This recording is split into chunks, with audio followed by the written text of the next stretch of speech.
I'm Mandy Jiroux, and I'm originally from Phoenix, Arizona. When I think about myself as a kid, I automatically think of me as a dancer because I don't remember when I wasn't. I started dancing when I was 3 years old and never stopped. So by the time I was 13, I knew I wanted to move to LA after high school to dance professionally. My parents were so supportive from day one, so I'm so thankful and fortunate to have parents like them because they've definitely helped me get here. When I first moved out to LA, I was 18, but I was already coming out since I was 16 to audition because I signed with an agent at 16, so I used to travel back and forth. And so when I moved out here at 18, I already had so many friends. You know, I knew a lot of the choreographers and everything. I was one of the fortunate ones because usually you can go on 30 auditions and not book one, so it's really a cutthroat business, but if you just have to keep going.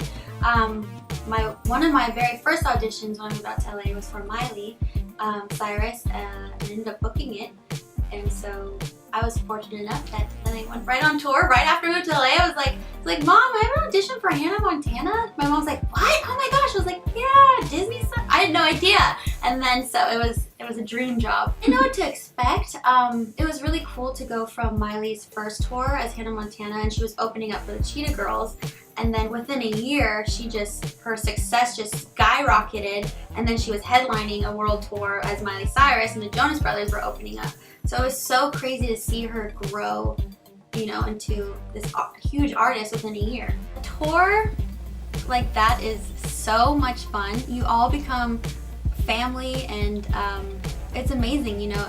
And you're on a tour bus, which is really cool. And at night, you know, we'd all play games or watch movies, and then you get to the venue the next day, and then you explore the new town. And then on stage, you know, on a tour like that, I was dancing in arenas, so it's like such a crazy experience and such a natural high, and that crowd that you're just feeding off the crowd, and it was just like it was a 1 in a million like opportunity.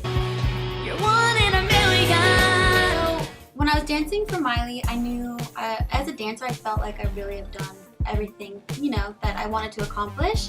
A world tour is like, you know, great as an 18-year-old, so I just knew I wanted to do more. And when I would look at Miley, I would be like, I want to do that. And her band and Miley herself inspired me so much.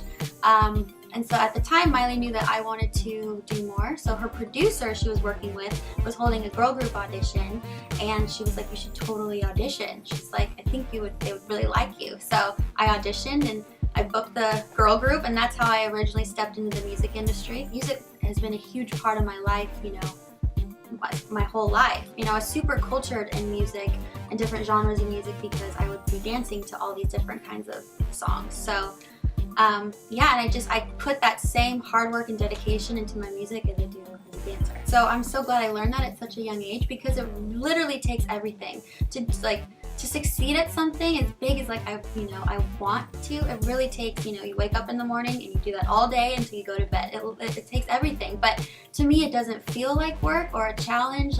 I mean, I face challenges, you know, but at the end of the day, it's what I want to be doing, so I just love it so much. So my EP From the Heart has 3 songs on it, and this body of work is something I'm super proud of.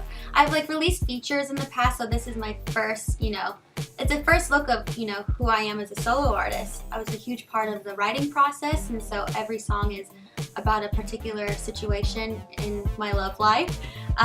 So yeah, I'm excited. I think people will really be able to relate to the songs, and you know, I think each song is like a different mood. So if they're feeling like, you know, I mean, I don't know, I like to listen to a song if I'm sad sometimes just to get those like emotions out, you know. So and then so there's like, you know, a darker, more eerie song, and then there's like a happy, you know, when you're in that infatuation part of love, and the other one is like, you know, when you feel like so hurt, and then you end up, you know, on top again. So then you feel empowered. So I feel it's like every stage of love.